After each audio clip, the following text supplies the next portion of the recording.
The day the earthquake hit Lakeside City, my husband abandoned me, flying to another city to find his moonlight girl. I was trapped in the ruins. I texted him, Andrew, there's been an earthquake. I'm buried underground, it's so dark, and I'm so scared. After I was rescued, I sent him 2 final texts and tossed my phone into the debris. Andrew, I can't hold on anymore. It's a good thing you had work to get to. Otherwise, you and the baby would have died here with me. It's really great that you're safe. I did that on purpose. I deliberately wanted him to think I was dead. I deliberately wanted him to live in perpetual remorse for me and our unborn child. I wanted him to weep bitter tears and regret everything. When I couldn't keep the charade going anymore, I planned to walk right up to him and tell him I want a divorce. In the 2nd year of my marriage to Andrew, his moonlight girl came back from overseas.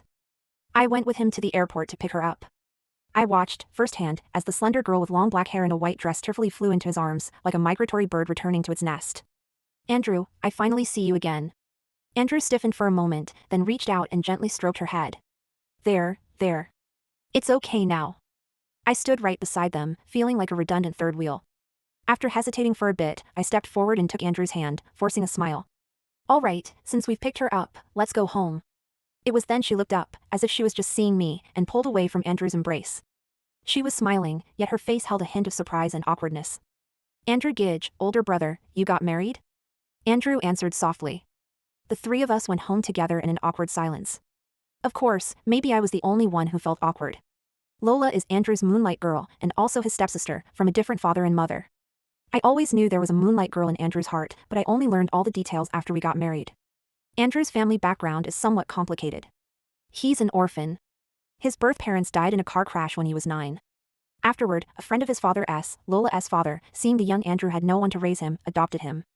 This is where the story of Andrew and Lola finally began. Andrew was a solitary child from the start.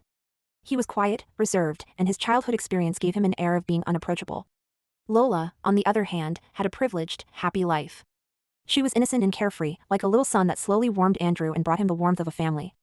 Of course, Andrew never told me about his relationship with Lola. This was all my own imagination. But when I led Lola into the home Andrew and I had shared for 3 years, and watched her curiously look around, touching this and that, I knew my guess was probably right. That evening, as I was cooking, Andrew came back with some taro and asked me to make taro and spare ribs. He said, taro and spare ribs are Lola's favorite. I lowered my eyes, unable to speak for a moment. Andrew has never been a particularly attentive person. I've known him for 8 years, I pursued him for 5, and we've lived together for 3, but even so, he sometimes forgets my preferences. He doesn't even remember that I'm allergic to taro. Yet, he clearly remembers Lola's favorite dish. Even though she's been abroad for 6 years.